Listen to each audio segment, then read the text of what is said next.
And that's why you should never push too hard.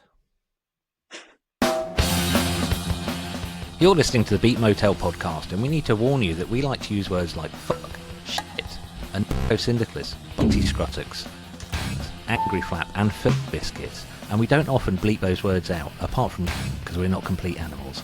But if you understand that and you like music, then listen on. Fuck, fuck, fuck, fuck. Hey. This is Beat Motel, and I'm announcing, well, it's not much of an announcement if you're watching, but I'm announcing the very welcome return of Ollie. Ollie, how you doing?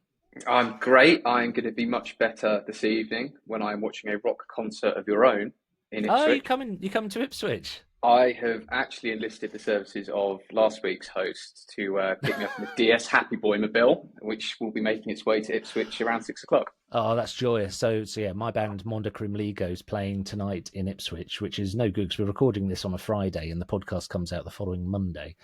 But we're playing with Mincer, who have recently had 2.5 million views on Instagram. Do you hear about that? I loved the video. I think I sent a message to Dan the moment he shared it, because it was one of those few moments, the rare viral video you see, you actually laugh out loud when you see it. It's brilliant. So this is Mincer playing their excellent music, and there's a tiny little skate ramp in front of them. Someone jumps in with a tech deck, like a fingerboard, as we called it when we were kids. And then somebody just goes flying over this tiny little ramp on a skateboard. But it was part of a whole skate weekend in Woodbridge with bands playing, and it was just so cool. But it's so funny, things like that who just suddenly go viral. I don't know how that might translate to loads of people coming to the gig tonight, but we'll have to wait and see, because we're up against Glastonbury as well. So we're recording this on Friday, which is the second day of Glastonbury. But I can't imagine there's many people in Middle England going, oh no, what do we do? Do we do Mincer and Mondacrimligo, or do we do Glastonbury? I think a lot of people are priced out of Glastonbury and not the Steamboat. So well, I think Steamboat's okay. just a £5, so it's the sensible choice, and good range of beer and free parking. I'm trying to, in my head, it suddenly became like the bar in the Blues Brothers. We've got both types of music. We've got punk and rock. So yeah, final band or headline band is Hello Kitty Funland, who are more from your part of the world. They're a Berry band. Have you seen them? I've not. I've seen Carlos playing music Ferocious Speeds in other iterations, but I've heard it. They're great promoters, brilliant promoters online. I mean, the band name itself is brilliant. Yeah. And the tracks are sounding great. So yeah, I'm excited to see what that looks like live. I was a bit surprised that when I saw them at the final of Berry Sound, which is like the only battle of the bands in the world that's not shit. It's actually good and respectable.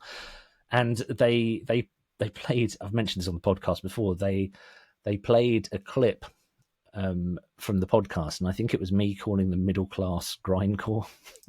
And you've just set yourself up for another sample. I have just set myself up for another sample. I mean, they did, when they sent me the tech spec for the gig tonight, they did ask for a DI for their sampler, so I might be in for it again, but that's all fun. Right, so shall we have a riff of the week? Let's have one. Incidentally, did you listen to Callus's episode last week? I did, yeah, I enjoyed it. It was one of the shittiest. I liked his not give a fuckery about it. It was brilliant. Amazing. Well, we're just as technical today. We've got Luke, he's been in loads of bands locally, here fixing our bathroom. So you're going to hear drilling and banging and stuff because we are that professional. You get what you pay for with Beat Motel. So let's start with your riff of the week, which is this, Ollie.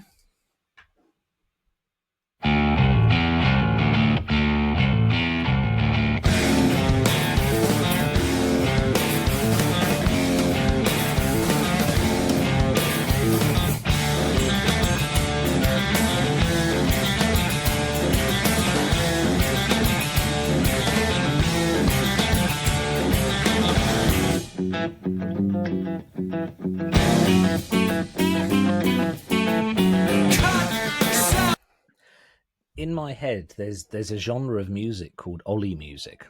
Isn't that predictable now? This is definitely Ollie music. Who was that, Ollie?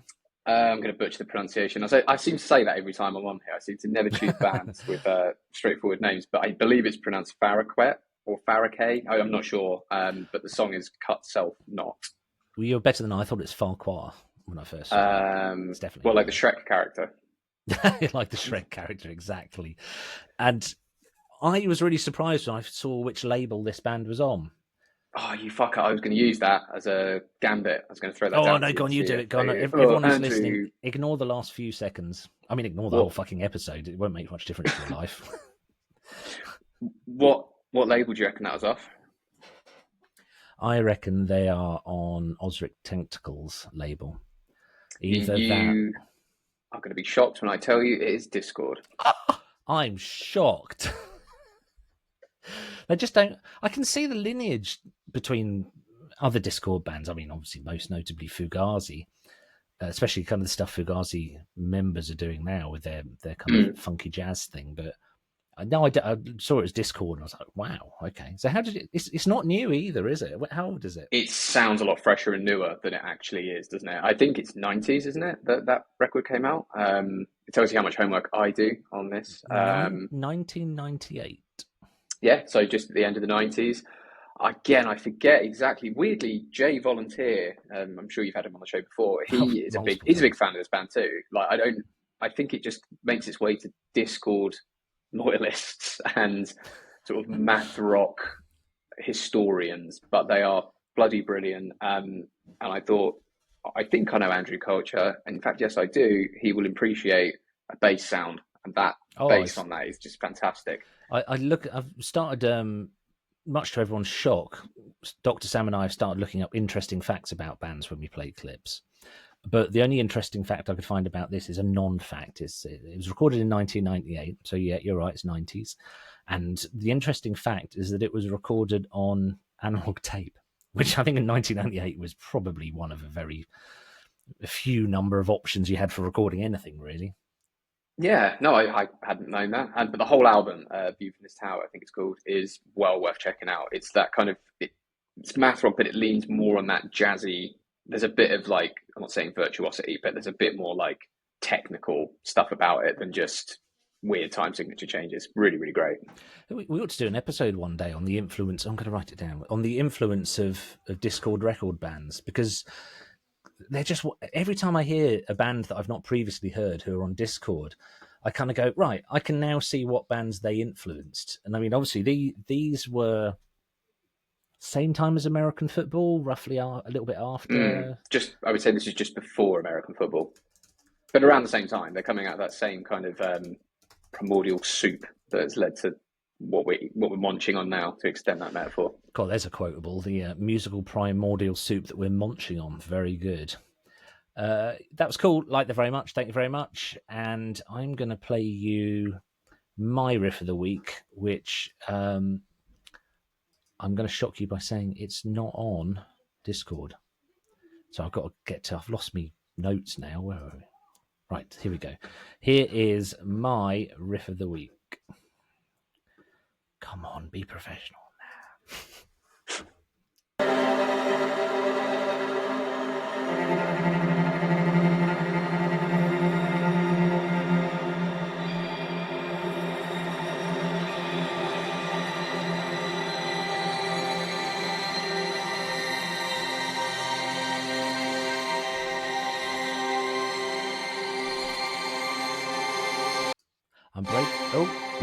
Oh, fuck it.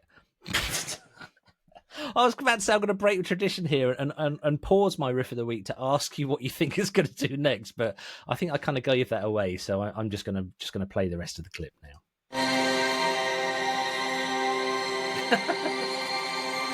It's too hot, Ollie. It's too hot.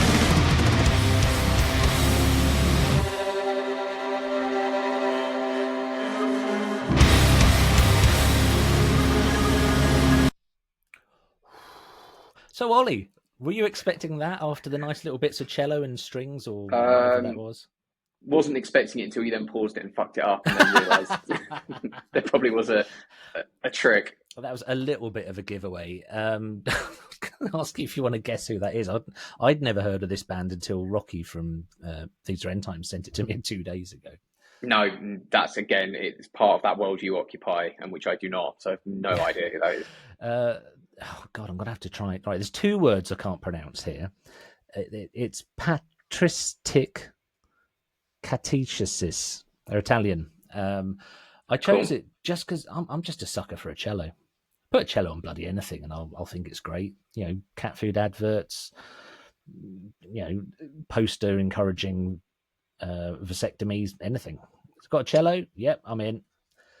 And I love a drastic dynamic shift. So I feel like there's a bit of both of us in that. Well, yeah, the sort of the shimmering sort of cello and strings, that's very close to a lot of music, certainly that I've made. A lot of the electronic music I've made is that sound is I just find really, really exciting. And then the rug pull. It's cool. It's really cool. That whole track just goes on and on, giving and giving, and it's one of those metal tracks where I'm not a huge fan of the vocals. They're a bit meaty for my tastes. I'm not a tough boy, really. I can't do the standing and the metal posing. I'm saying that I'm in a flowery blouse today, a shirt, because it's hot here. We both showed up with kind of beach attire, haven't we? Beach attire. This is the beach attire episode. Yeah. But the killer thing is, there's a little fan down in front of me that's normally on when I have to work in here, and I would normally have that door behind me open. Sorry, anyone just listening, to let some air through. But recording a podcast, so can't have fans and things. And so there's people doing real work out there with like power tools and stuff. So I have to keep the door shut. Suffer for your podcast. I will suffer for my podcast. I just realised the closer I get to the microphone, the more ASMR I can make this. Made myself feel weird then. Right, so the theme for this week, I've got a feeling we might have done this before, but I haven't done this theme with you, Ollie. So do you want to reveal this week's theme?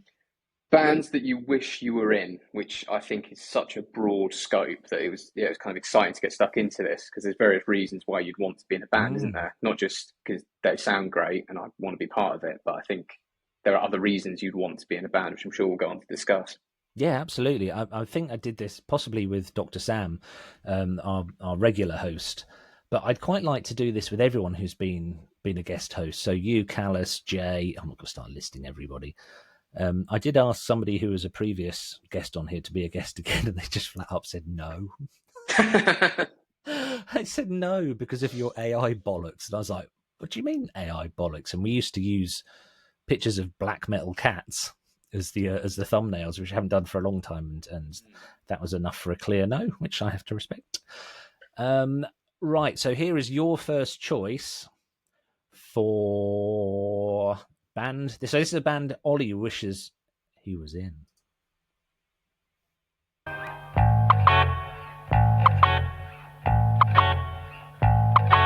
Looking for a car key, she finds him in a shoe. Lift the magazine from the floor. That long ago mystery has revealed another clue. She quickly shuts the door. The reporters pick up their pads and pens as they rush to the scene, and the cameras wink on the gory views. How the editors agree. There's something so appealing about everything about that. Just so who was it? Because this is go on. Tell us who it was. It's the Young Marble Giants with Eating Nodomex. I think you pronounce it. She says it in the vocal line, but fucking hell, how good is that? But I don't know why I like it. I don't have to. I mean, life is here for living, not for understanding. But the production is. It's the early Pixies production was like clear as a bell. And it was genius in that, because when you listen to it carefully, you realise just how difficult it is to get that kind of clarity in production. What year was Young Marble Giant? This is 1980, this track. Yeah. That raises more questions than it answers, to be fair. So this is a Young Marble Giants are a name that just always comes up. They pop up in books I read about music. They're always mentioned on Reddit. They're always... one of those bands that's always name checked, but I don't actually know very much about them. So tell us why you chose this, and tell us a bit about Young Marble Giants. Yeah, cool. So you're absolutely right. I got into Young Marble Giants like probably 20 years ago because there was a NME edition. This is back in my Tesco's days, where I'd sort of steal a copy and read it in the sort of lunchroom. And it was kind of, I think it was called something like 100 of the best albums you've never heard, which to like a sort of aspiring hipster, pretentious arsehole. Beautifully elitist. I mean, yeah. To be fair, the episode of last week's Beat Motel was metal bands you've never heard. Yeah, and obviously that sort of I mean, it's the irony, obviously, right, that you produce the most popular musical periodical, and you say these albums no one's ever heard, and then obviously next week everyone has heard them, so it's completely redundant. But this was featured on there because it came by way of it being a favourite of Kurt Cobain's, which again gives it more kind of cool credibility, right? The album is called Colossal Youth, and I just love it because it just has that sound that just sounds like nighttime to me. Ooh. I don't know if that's true of everyone. It just makes me think of like being up at night, it's dark, it's raining maybe. And the reason I'd want to be in that band is because I could do the job. It's just the guitar player is very minimal. That's not to say that it's simplistic, it's minimal, and that's the right decision. But I could also sit it out because I think they piss around the Whirlisters as well. So like if I needed to go and grab a pint or, I wouldn't be obligated to do the kind of wanky stuff that I do, which is my meat and bread, right? Or meat and bread and butter. That's why I choose these guys. When I was in a band called Zeeb, we used to plan toilet breaks into the set because we all I didn't drink as much as the other two. It was regular for Dom, the drummer, and Graham, guitarist, to have like 10 pints before going on stage. That was not unusual. Yeah. And I was always the sucker with a car. But yeah, I can remember them, or Graham especially, like running off the stage to use the loo. And it came as a shock when I then started playing miserable post-rock and end times, and our sets would be an hour long. So I had to train myself. I'd drink loads of fluids before heading out to band practice and try and make it through band practice without my kidneys exploding. So I did. I can now make it at least halfway through the night without having to get up like an old man. It's good going. Yeah, it's not bad. So Young Marble Giants. So why this song in particular, or did you just pick it at random? Just a good excuse. One of my favourite songs. Again, it just paints a very vivid picture in my mind, and there are so few songs that do that and do it as well as this one does.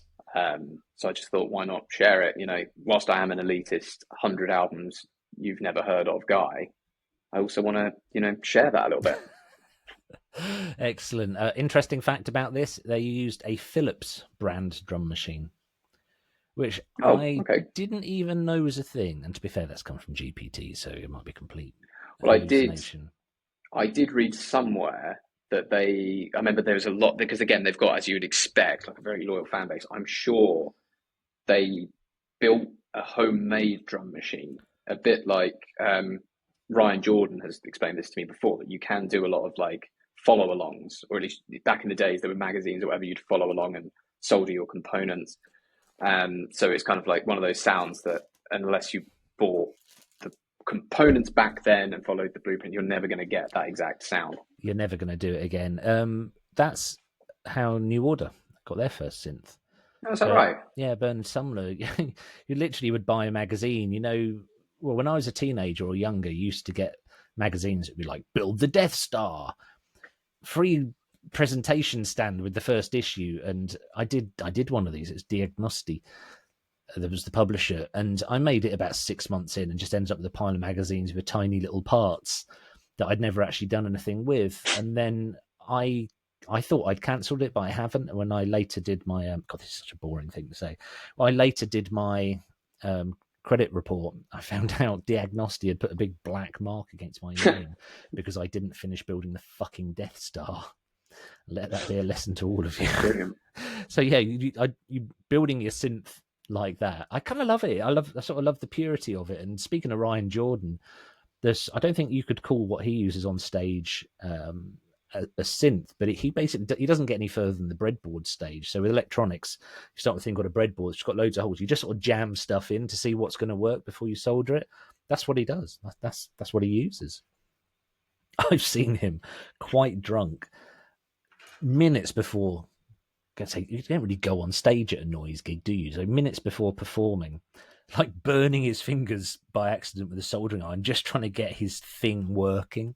Oh, brilliant. It's so good. But when he gets it working, fucking hell, it's like the end of the world. Like, I maintain that up until I saw Ryan Jordan, the most invasive sound I'd ever heard was Sono playing at ATP.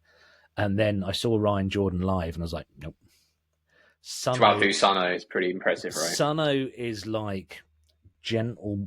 It's like a Brian Eno in in a reflective mood, making gentle music. Ryan Jordan is like, to quote the name of a Hello Kitty Funland track, Ryan Jordan's like a barbed wire butt plug. What a reference back to the start of the episode. What you're doing this evening, that's I'm a professional. peak podcasting. Yeah, I'm a professional. That was a lovely choice. I like that, and you can really see their influence. You've chosen 2 bands here. Interestingly, bands.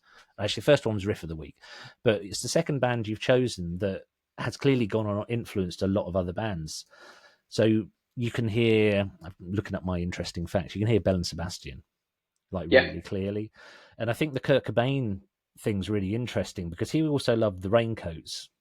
And you can sort of see some of the influence of the Raincoats in Nirvana, especially the In Utero stuff, the sort of the slightly discordant chucking things together to see what works.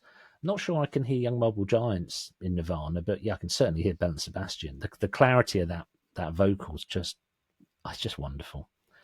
I liked that. Thank you very much. Now, the next track. The first track I've chosen, just by pure coincidence, is Ollie music. So it's this band.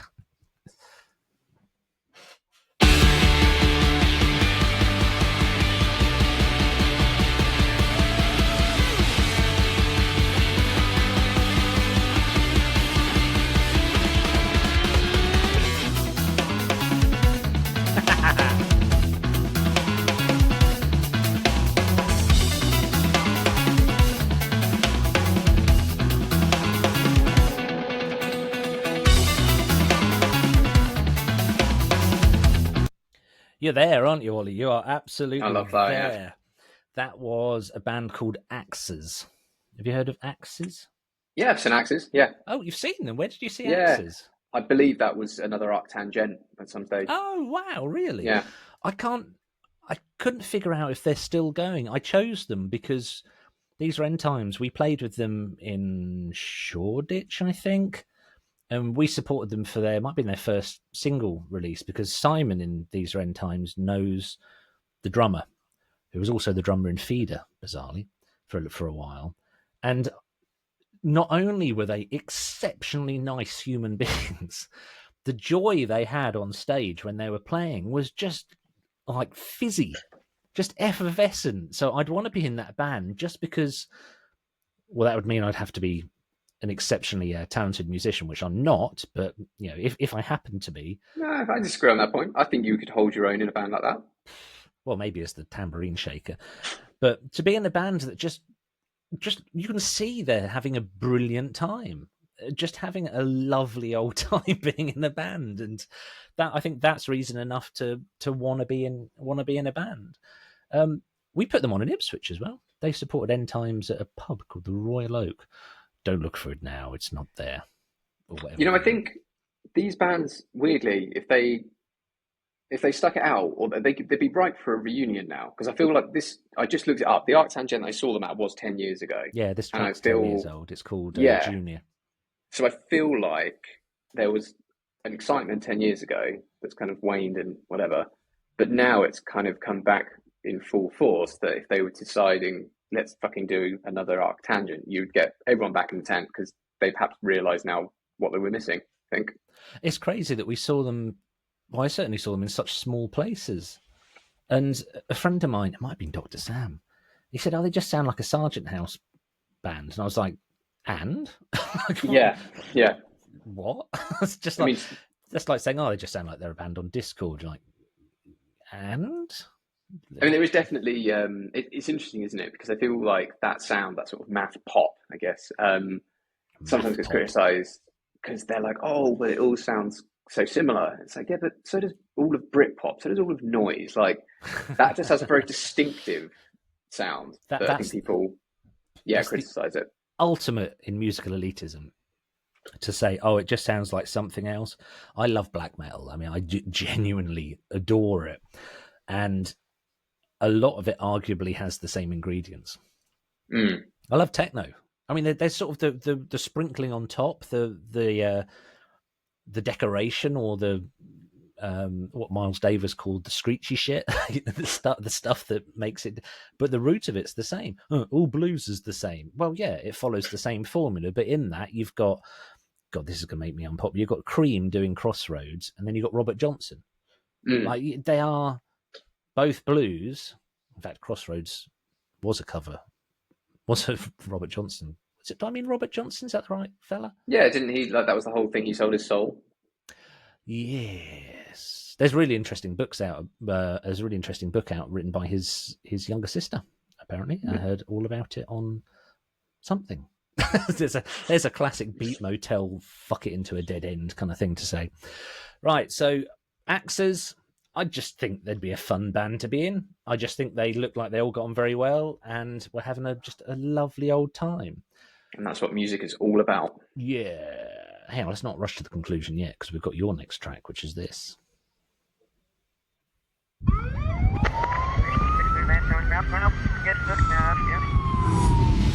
How are things on the West Coast? I hear you moving real fine. You wear those shoes like a dove. Now step those shoes, we'll go roaming in the night. Well, how are things on the West Coast? You keep it moving to your soul's delight. Now I've tried the break. Just right. Who was that? That was Interpol with the Heinrich maneuver. Is it Heimlich maneuver? It's Heinrich maneuver on here, unless they say Heimlich. I'm confusing it with yeah, I've got a friend called Heinrich, and I've just leapt to that. You've got a friend called Heinrich, did you say? Yeah, he goes by Heinz, German. Goes by Heinz. Does he have any particular dance moves, any maneuvers, as you might Everything he does, he describes as a maneuver. So excellent. My parents have given me a gift with this name that I shall not waste. Yes, absolutely. So Interpol are one of those bands that at some point I'm going to be obsessed with them. You know, I fully get all the ingredients. And Stuart Culture, singer of one of my old bands, I liked him once. I said, "Why do you like Interpol?" And he said, "They're a grown-ups band. They're a grown-ups guitar band." And then he went, "Watch," and he just made me watch YouTube videos of them. This like stood in his office, and I was like, I should be working. So why did you choose Interpol? I think it's like really important to not only make great music, but you also have to like look great as well. And I'm not just saying you have to dress like this band do in, you know, made to measure Armani Tom Ford suits. I mean, that certainly helps. And driving around in cars which match that aesthetic, that's brilliant. But I think as a band member, you have a duty to be part of like some kind of gang. And oh yes, go, you see what I mean? Yes. It's like if you're in a black metal band, lean into that. If you are like, you can dress scruffy, but then you better sound like Pavement, because that's okay if you sound like Pavement.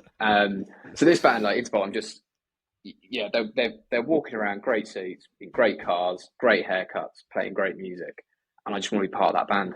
Because I want to be part of the gang. Part of that gang. The best bands, when you're in the best bands, they are gangs. They do have that siege mentality in them, because quite frankly, being in a band's a dumb thing to do. So you hold on to each other like you're clinging to a life raft to convince yourselves you're not completely wasting your time. But then it's probably easier if you have a bad set and you've got a long drive ahead of you. You are in some kind of like, I don't know, Luton transporter and it's battered and it's shit. Or you could be with Interpol in a Mercedes S-Class and just think, fuck it, we still look great. We'll have another go tomorrow, shall we? Let's have a gin or something out of our bar that's probably built into the back of the car. Sometimes I think I try and think about the way your mind works, and I don't need to understand it. I just need to celebrate. I love that we went from bad gig to pop-up bar and a Mercedes. That's just great. But yeah, as I say, I think Kraftwerk could have easily been replaced, because I think they're another group that like they dress in a way and they behave in a way like they're a unit, and that's so cool. I can remember, I think it was Mark Radcliffe many years ago when Strokes first came out, and him saying they just looked like a band, not an arse cheek between them. And he just sort of looked at the Strokes and went, "Yeah, they look like a band, and they look like none of them have eaten enough to grow an arse." It's so interesting you should say that, because this is obviously Interpol came around the same time as that New York indie scene where you Oh, had the really? Strokes. Yeah, and I think they were responsible for driving up the sales of Converse and leather jackets, the Strokes. And then you had Kings of Leon, and they all looked like, Southern brawlers. And they, Interpol are that kind of antithesis of the slacker kind of university challenge looking band. You know what I mean? Like the ones with the University baggy challenge jeans. looking motherfuckers, the Strokes. Yeah, I don't know. I think there's something to be said for just a well turned out band, because it does fly in the face of we're here to be ourselves, and by ourselves we mean wearing Converse and shirts. We don't care how we look. So, yeah, but that, you can't escape it, right? Like if you don't care how you look, you still have you're still expressing something, which is I don't care how I look. So local bands, I remember. Do you know what I mean by moleskin trousers? I don't know if that's what. Yeah. So there was a band called Dawn Parade, and I can remember when I first saw them, they were all wearing moleskin, like furry trousers, but not like long fur, like suede sort of thing. I can remember thinking, I don't really get what you're doing with the music. It's not for me, but by fuck, do you look like a band? Mm. They used to do brilliant stuff. They'd always leave one song before the end and come back on like it was like they'd had an encore, whether everyone asked for one or not. And I just thought that was cool. I just thought the attitude of that. Was it Greg Davies? Not Greg Davies. He wasn't the singer. Taskmaster. That could be so David Brent, or it could be so Pete Doherty, depending on the day and the environment. Because I completely agree. I think that's great, but you could also look like an idiot. It's the trousers. It's the trousers. If you were wearing standard Levi's blue jeans and one of those weird T-shirts that normal people wear that say stuff like "Number 4 Yacht Club" across the chest, I don't know why people wear stuff like that. If you were wearing that and you did it, you'd look like a twat. Do it wearing tight T-shirts that you'd probably restrict your breathing and moleskin trousers with winkle pickers or cowboy boots. You own it. You just look like you deserve to do it. And it also plays into this thing. Tim Kinsella said this, not me originally, and I've always thought about it. He's like, the best bands are the ones where you look at the people in it and you think, what? How do these people live? What do their lives look like? Because it's so confusing to me. They can't surely be someone that goes to Tesco and gets a meal deal. They must live in some separate reality. You can't imagine them like on their knees with a trowel trying to get the caked hard bits of cat piss out of a litter tray. Yeah, they're not doing that. Washing up and having to scrub something really hard. just going to the fridge and opening it and going, oh, what can I put together for dinner tonight? What ingredients? Yeah, it just doesn't exist. I think they leave gigs and they just go into stasis until they're sort of popped back out of their mystical pods to be rock gods again.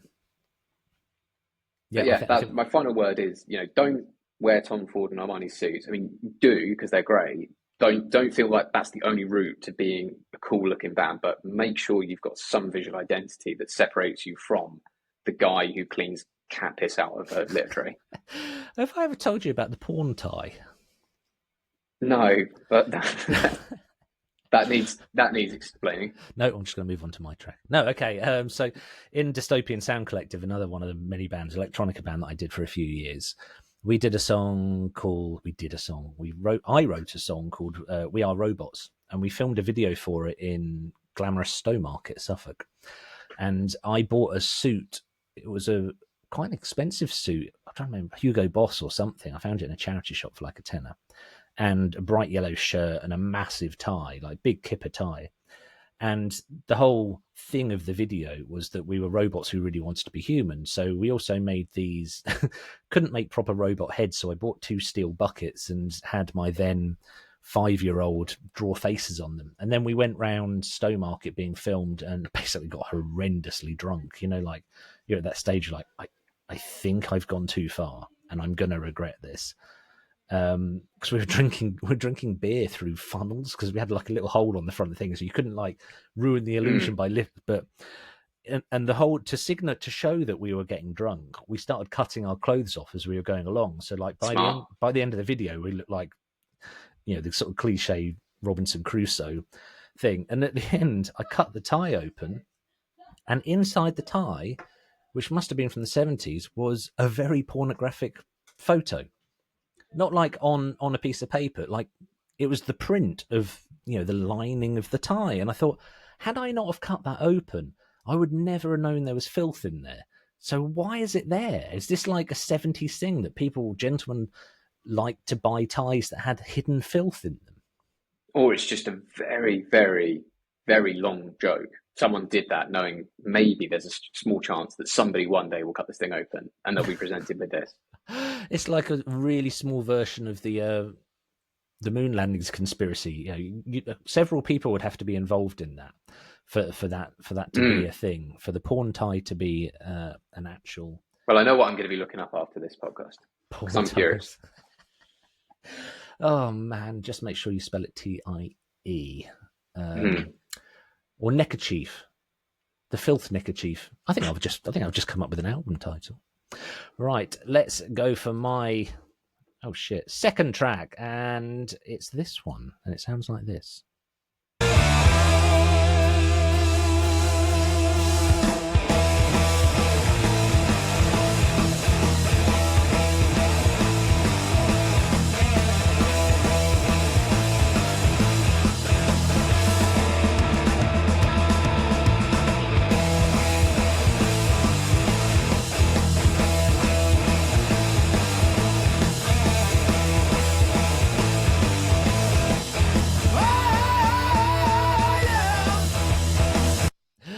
Oh, I love that. I haven't heard that for years, and it makes me very happy. Do you want to have a guess? I've got no idea. But I loved it. You won't get it. I went to go and see. This isn't The Sword, but I went to go and see The Sword supporting Clutch at Colchester Arts Centre a few years ago, probably many years ago now. And then I was going to London to see Dr. Sam, and I noticed The Sword were playing in London at Camden Barfly, which is bizarre because that's such a small venue for a band. Sword went on to be massive. And the support band was this band. This is a band called Gentleman's Pistols.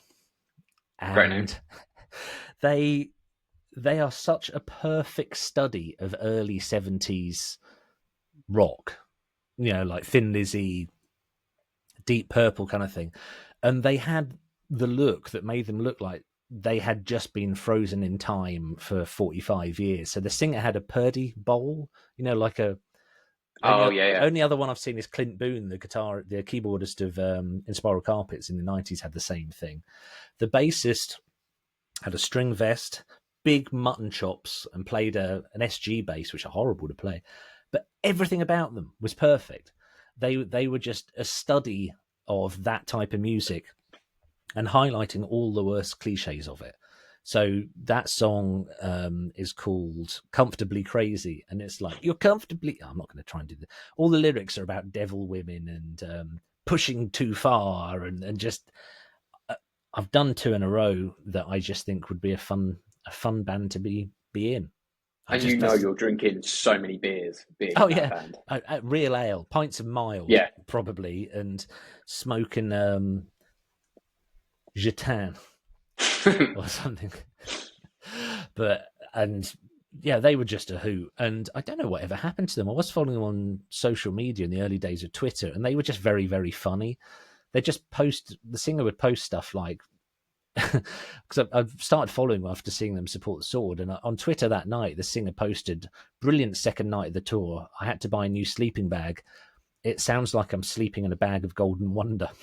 I just instantly knew exactly what he meant. Like, really cheap sleeping bag you get into and you fall asleep, and if you move at all, just go...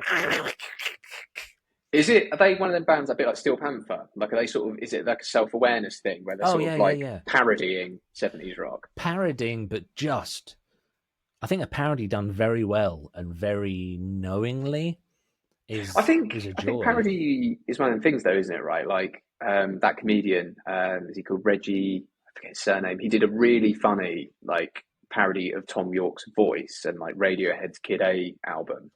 But then you realise, like, to parody something, you have to really appreciate it and understand it, because otherwise it doesn't land. So whilst you're kind of mocking some of the elements and the cliches of the genre, you are kind of paying a bit of a homage and being like, we know that some of this stuff is funny, but fucking hell is it good. I think you've just summarised most of the world of metal, to be fair. Apart from we always have the caveat on Beat Motel of, apart from the humorless early 90s Norwegians, by which we just mean Mayhem and Burzum and those twats. But Yeah, I like that. I saw the strangest parody I've ever seen a couple of nights ago.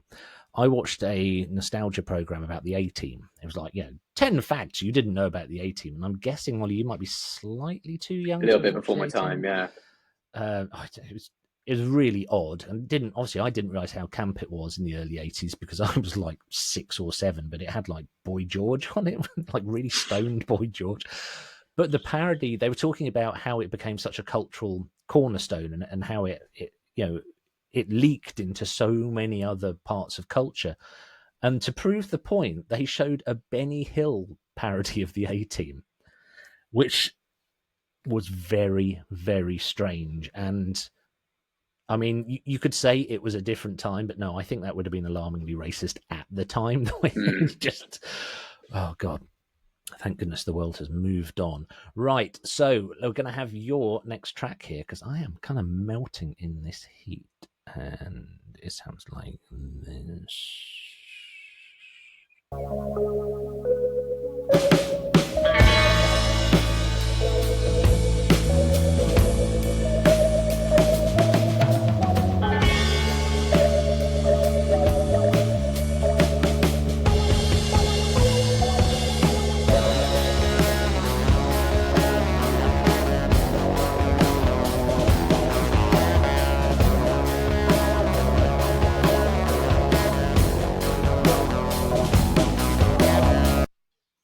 When you chose this, I just went, yes. Fuck. You got to be in this band. I can't choose this band. I nearly did. To reassert the point, I nearly also chose this band. But if anyone's listening to this and doesn't know who it is, can you put them out of their misery and enlighten and enrich their lives? The mighty, mighty Led Zeppelin with No Quarter, a band that I think for me, I mean, it is the best band to be in, maybe, because you get to experience rock and roll excess, the private jet, which actually had a working fireplace in it, which that can't be true, surely. I've seen footage. What should we do on this jumbo jet? Have a fire. I'm a very sustainable guy. I like to be sustainable. But if you told me I could be in a band with a private jet with a fireplace on it to play riffs around the world, getting drunk all the time, like I will pretend like I don't know any of my family and friends. I will give up everything to do that. Wow. This was the track that actually cemented my love of Led Zeppelin, because I was first turned on to them. I just disregarded them as just being dinosaurs or whatever. And then I was at a friend's house when I was, 19 or something, and some medicinal herbs may have been consumed, and they put on Led Zeppelin 1, and I was laying there in the dark and just went, this is incredible. So I was kind of affectionate about Led Zeppelin, but when I heard No Quarter, the penny dropped, and I just went, this is exceptional. This is very, very, very good music that's very important. I recently challenged someone to try to come up with a better run of 6 albums than Led Zeppelin 1 through to, I think it's Physical Graffiti is the 6th. They are 6 incredible back-to-back albums. Like, there are many musicians who have a probably larger number of great records than Led Zeppelin do, but in terms of like a run, uninterrupted, brilliant. That's really hard. In a really short period of time as well. It's like Physical Graffiti. From 69 was the first Led Zeppelin. Physical Graffiti, I think, was 65. I'm going to look it up because otherwise. I mean, that is what always blows my mind a little bit when you look at bands like the Beatles, good example, like just classic after classic, but not like they're taking a year out or 2 years out each time to figure out what that should sound like. It's not fucking Anthony Cletus moving to the south of France for a year to do vocals on a Red Hot Chili Peppers album, is it? No, it's just let's just come out with another genre-defining record and let's do it. I don't know, in a week. Whereas I'm sweating for months over a single track. So some of the albums, like Led Zeppelin 2, they recorded it on the road. Is that true? Yeah, that's crazy. They were popping into studios. If you look at the list of, because obviously you can look at this stuff up, and I recommend you do because it's great. It's a very enjoyable way to spend some time. But yeah, they were loads of studios, which is, it's crazy to think. I often think, what are they doing? Like, did they just have the master tapes in the tour bus or something? One side you got completely hedonistic bands, apart from John Paul Jones. I always think he must have been the sensible one. There's an interesting question. If you were in Led Zepp, which member would you be? I am going to flatter myself. Well, yeah. Do you know what? Because I think about this a lot. I think John Bonham might be the best drummer there ever was and ever will be. Agreed. Agreed. There are days where, like, so I cannot compare myself to him at all. I would flatter myself and go with Jimmy Page because, and only because, I'm nowhere near on his technical level, but his style is defined a lot by it being quite sloppy. He does it well. Yeah. I do sloppy badly, but there's still a common adjective. I like live, really sloppy. I think is the first time I saw The Song Remains the Same, which apparently isn't a good gig, but they spent so much money filming it, they just stuck with it and put it out. But yeah, I think I'd be predictable as a bassist. I'd be John Paul Jones, just cracking on, not getting any of the sort of the grief of being in the limelight, just doing their own thing. Yeah, and they're all supposedly very nice people as well. That's just all anecdotal gossip stuff I've heard. I don't know about Jimmy Page. I don't think. Oh, maybe not. But I think Robert at Plant, the time, I'm not sure he was. I've read. He did have dealings with women that perhaps weren't very good. Actually, now I think about it. Thanks for not kind of getting Beat Motel sued for defamation or slander, whichever it would be. But Robert Plant is supposedly a big fan. I forget which football club. It might be Wolves. And he's like a constant fixture with the away support, or like he travels with the fans and like they just treat him as a football fan, not as Robert Plant of Led Zeppelin, which is cool. I played in Kidderminster on tour many years ago when we briefly had Kate Culture in the band, and we played in Kidderminster, and the promoter was like, "Oh, Robert Plant will probably turn up," but just like very matter of fact, he didn't. But he's like, "Yeah, he quite often comes to our gigs. We only put on like a gig once every couple of months, so he tends to pop in and say hello." Just like it was the most normal thing. That's the last time in a pub I was genuinely worried about getting beaten up, actually, because the music area, the band side, was sort of a function room, proper old fashioned pub function room. But if you wanted a pint, you had to go round to the public saloon, and I was driving because was always the driver, and they had a hunting horn up behind the bar. So for anyone not from Suffolk, I guess, not from the UK, hunting horn, it's like someone straightened out a bugle. That's not going to help, is it? It's a very long trumpet with no valves. And I said, "Does that work?" And they were like, "Don't know, do you want to give it a go?" And just lifted it and handed it to me. And I did have a go at the bugle when I was in the boys' brigade. And they were like, "If you can get a noise out of that, you can have a free pint." And I was like, "Smart."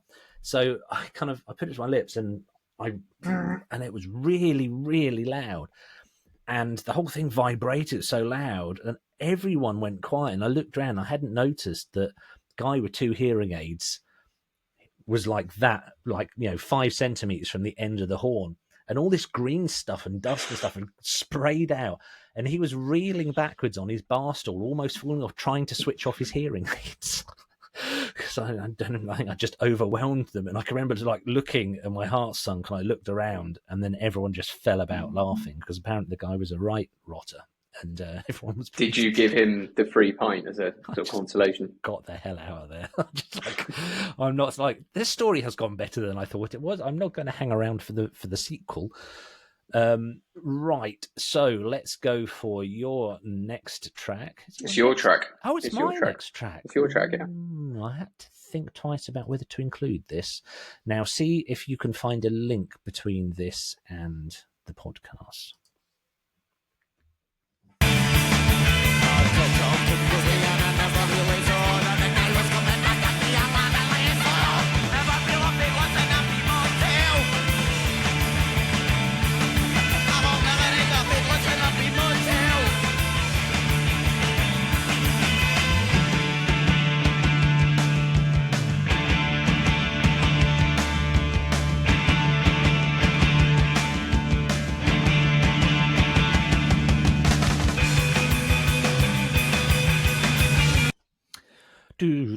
So did you get the tenuous, or not so tenuous link to this podcast? I got the lyric reference, yeah. Hey, so that is a band called Prolapse.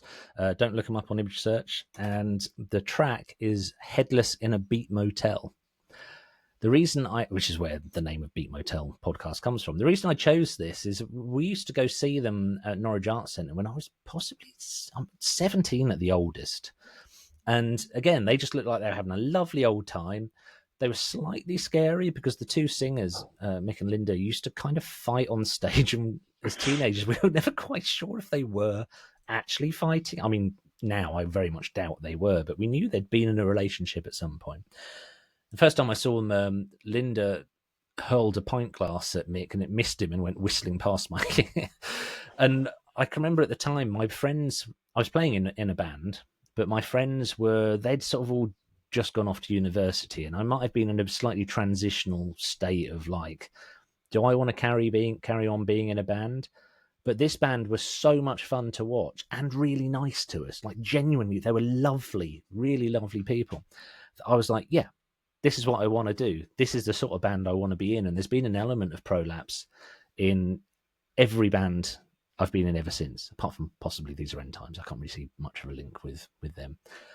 But my hesitation on choosing this band is that there's a chance some members of the band might hear this episode, and that might be, well, not embarrassing. I stand by everything I say, but a bit fanboy-ish, and that's not how I see them. I don't see them as like, oh my God, you're my hero. I just see them as like, you showed a model of how to be in a band without being dicks and by being musically interesting and just doing cool shit.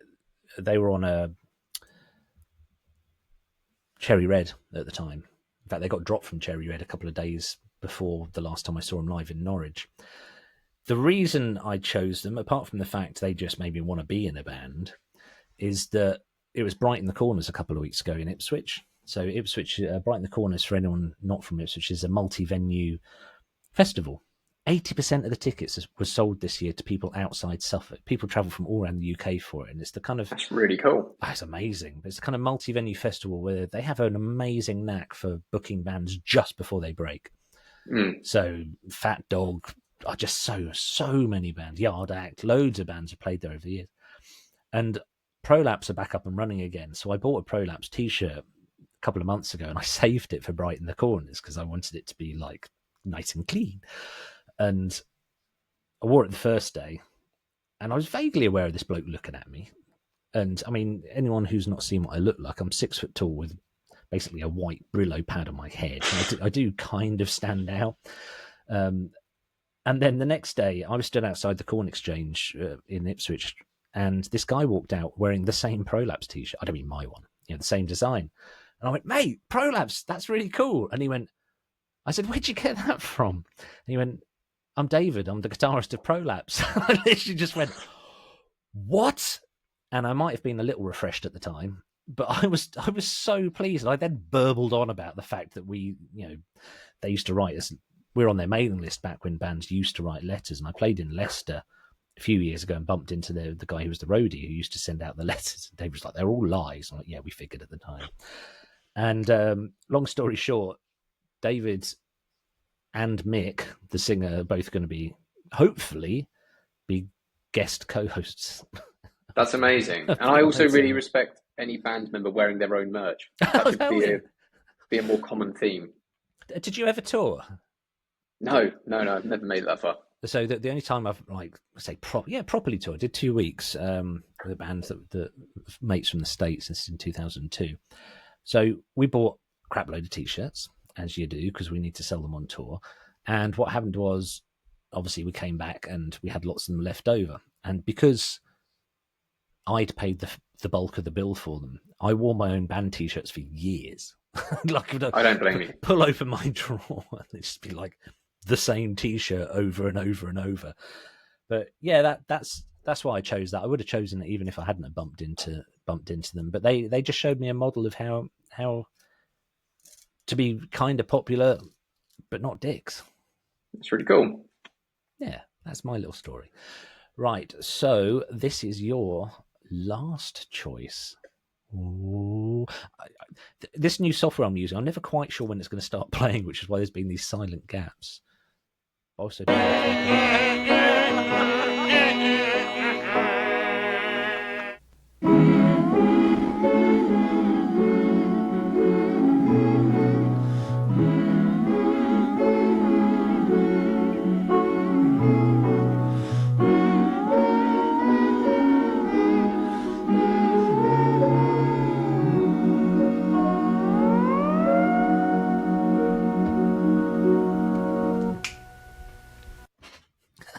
back at the end.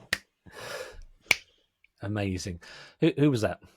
It was the inimitable Beach Boys.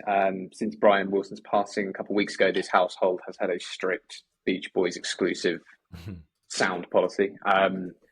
Is this I would just when love you're in the house by yourself, or? Oh no, anyone comes over, I don't care. Sit down there and listen. You know, fucking, I could have royalty in this house, and they would be told we are listening to pet sounds. That's what's going to happen. But the reason I'd want to be in the Beach Boys is because I think, this album, Smiley Smile, which is a kind of reconstituted corpse in some respects, like they were trying to produce the follow-up to Pet Sounds. Just for anyone who doesn't know this story, I think it's kind of cool, called Smile.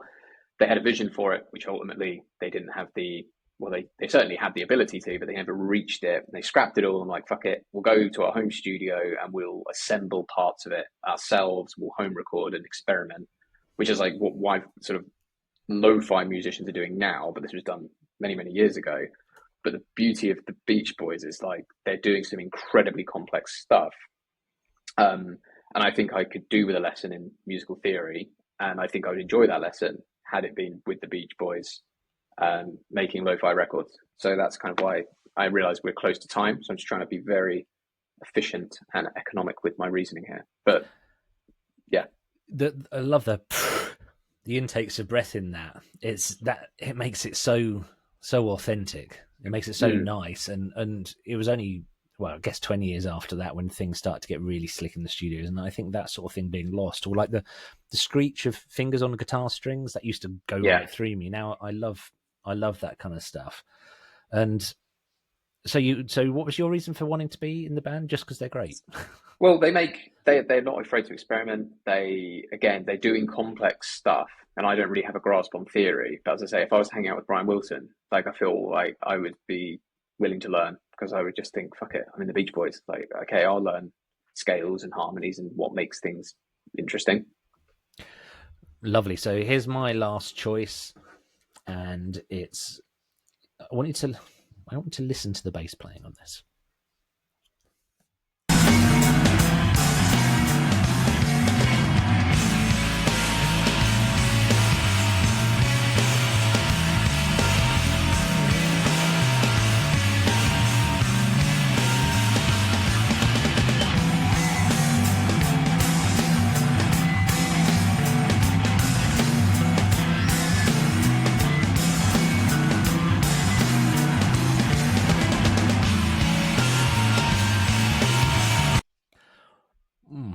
Do I have a guess at who that was?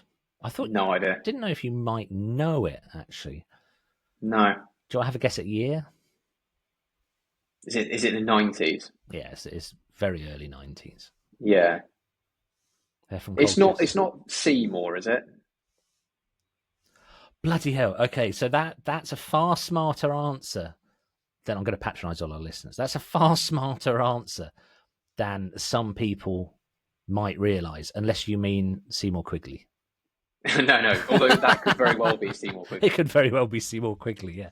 No, so Seymour was the original name of Blur. That is Blur.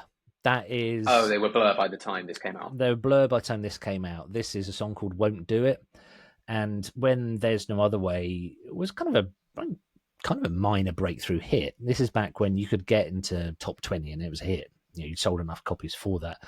And they did this twice, as far as I'm aware. They released a second version of the single on 12-inch, which was it's called There's No Other Way remix. And it was just the same cover as There's No Other Way, but in inverted, so in negative, with a fairly awful remix on it that just made them sound exactly like all the Manchester bands. I can't remember who did it, but there's two other tracks on this 12-inch, which I've got, and one of them is Day After Day, that tends to be a lot better known as a Blur track. It's a live track recorded in Mole's Club in Bath in, I guess, 1990, 91. But then this track, Won't Do It. And I chose this for a really, really simple reason. It's because if I was in Blur, that would mean, and I was the bassist, it would mean I could play as well as Alex James. It's not that I don't want to be the cheese making Tory Alex James, but since this came out, well, since I first became aware of Blur, I have been unable to figure out how Alex James plays bass because It sounded like he was pitch bending. no other bassist plays like him. I've listened to obviously a few bands over the years. I have never found another bassist who I don't. He's like a ODB, old dirty bastard, which I like saying with a Suffolk accent. Old dirty bastard. He's called ODB because there's no father to his style. There is no one like ODB. He came completely self-aware. He came out of outer space and sounded like nothing else. I'm going to claim the same thing for Alex James' bass playing throughout Blur's career. It's just, I genuinely don't know how he does it. There is no one who plays bass like him. I always think of that bass line from Stereotypes. It's like a doo-doo. It's like only he has the doo-doo. That's his thing. He does it on a lot of tracks, but I'm not sure how you master that. I tried to play like it. There's footage somewhere which hasn't made it onto YouTube, so I can't remember where it is, of me playing what was probably my first ever gig in the church hall in the village I grew up in. And I was trying to play like Alex James, but I couldn't play bass at all. It's like comically bad. It's like really Did you have the bad. floppy fringe cigarette on the go? No, because that might have been what you were missing. That was what I was missing, but also I can't grow. My hair's quite long at the moment. It just gets curly. I can't grow long hair. I did straighten it once when it was really long, and I looked like my sister if she really let herself go. Did that look anywhere similar to Alex James, or were we still didn't look like I was a cheese-making Tory. No. Okay, there's work to be done yet. I don't want to be Alex James. I want to play bass like him. I would still happily play bass like him now. I think it's just, I don't know how he does it. I've really tried to figure it out. No, I don't know. I mean, I've not Googled it or anything. It's really annoying me. There's another Blur bass line, and I'm sure remember it in time. That's when I see you later. That I think is great. Girls and Boys is arguably held together by the bass line. Pop Scene, phenomenal bass lines in it, just like a whole melody of its own, really doing its own thing. But it's that sort of bouncy, swingy, slightly not quite offbeat, but sliding around. It's so fluid, and there's so much movement in the way he plays bass. Tracy Jacks, that was the song. Yeah, I know exactly. Yeah. I know exactly the one you mean.